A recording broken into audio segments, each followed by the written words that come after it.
Welcome back to my phone, everyone. It's Dark Prince Leo back in another video. So today's video, if you follow up on my Instagram, some of my followers have been asking I've been asking them for ideas on what a new video could be since I was brainstorming. And they suggested I do a tier list for Marvel Rivals. So I figured, why not?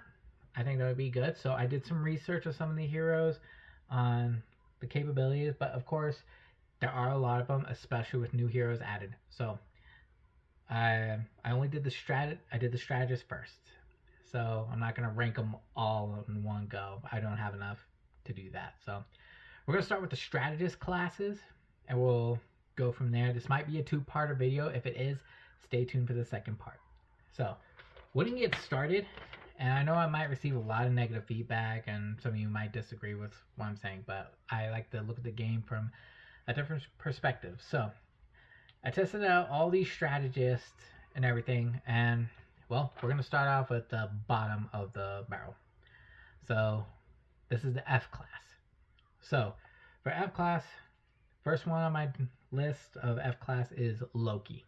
Yeah, I know that I'm gonna get a lot of hate for that. A lot of people love Loki.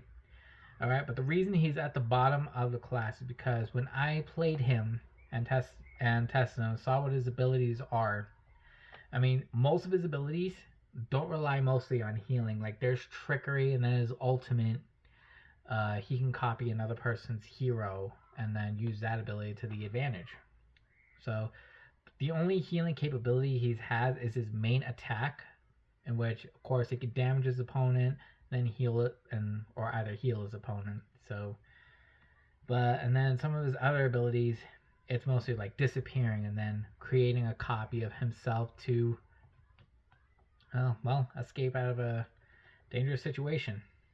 But his little rune circle that can project the healing, especially if you do your cloning trick, and then to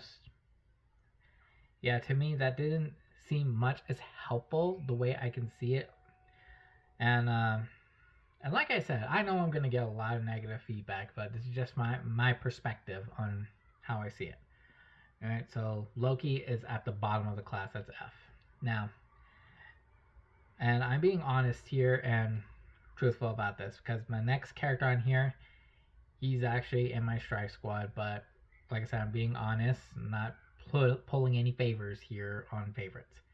So the next one on the list is Ultron. Yes, you guys see me play Ultron. It took me a lot of time just to master him and get to Lord. So with the whole new updates and buffs right now, Ultron is at the bottom of the F class for, well, the reasons. His main attack, the Eucephalo Ray, of course, it's been reduced, and of course, the only thing that was buffed, I believe, was his Imperative Wall. So now, how do I say it? Of course, your allies will be healed inside so long as it's in the area, but so far it's not going to be enough. The only thing that can also help him buffed up a little more is only if you have Iron Man in the team. Then he gets his team up combination with Tony Stark, and he gets a way more powerful Ray Beam added to his arsenal, but only if Iron Man is in the same team as Ultron. So, and then of course his Eucephalo Ray can pretty much harm his opponents and heal his opponents. And if you're good with Ultron, like I said, you have to pretty much have a good shot of shooting your opponent, but also be behind your teammate, because therefore you're healing and then damaging them at the same time, and your opponent probably won't even know why. But Ultron does not have that much good survivability skills.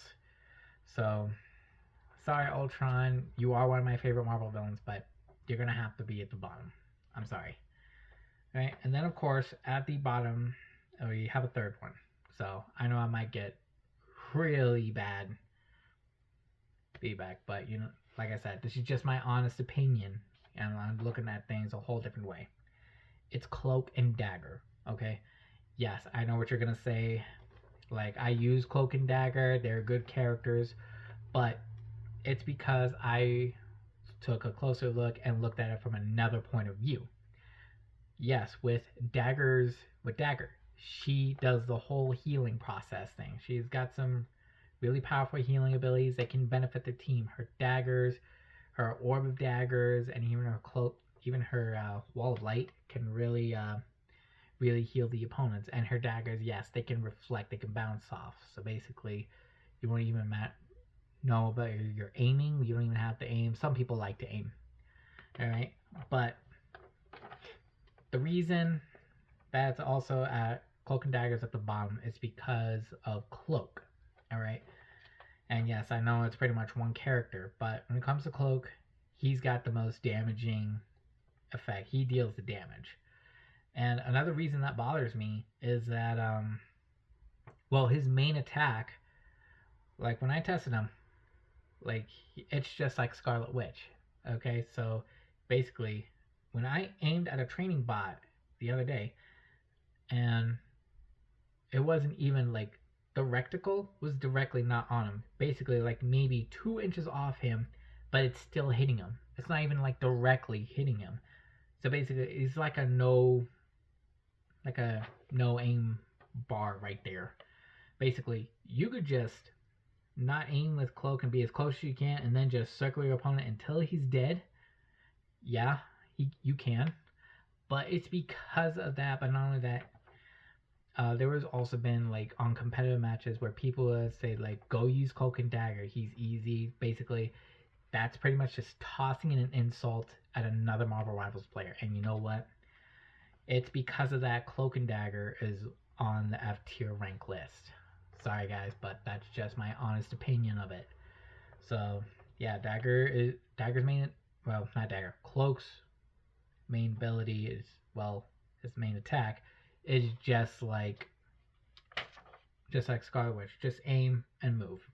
Pretty much no reloading or anything. Alright, so now we're going to move up to the next class, which is the D rank class.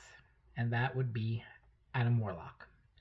Alright, with Adam Warlock, when I tested him, his main ability, well, his super, anyway, can revive the whole team.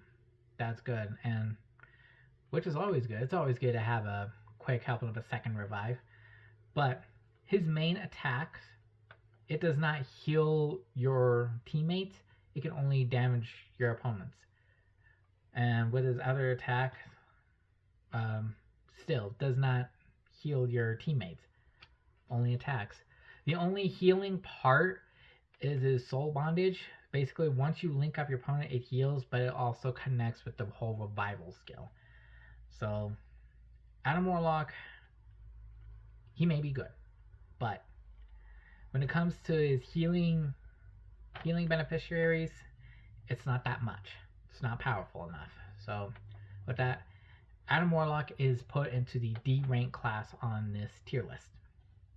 Alright, and then, well, we got pretty much almost a quarter way of the list down.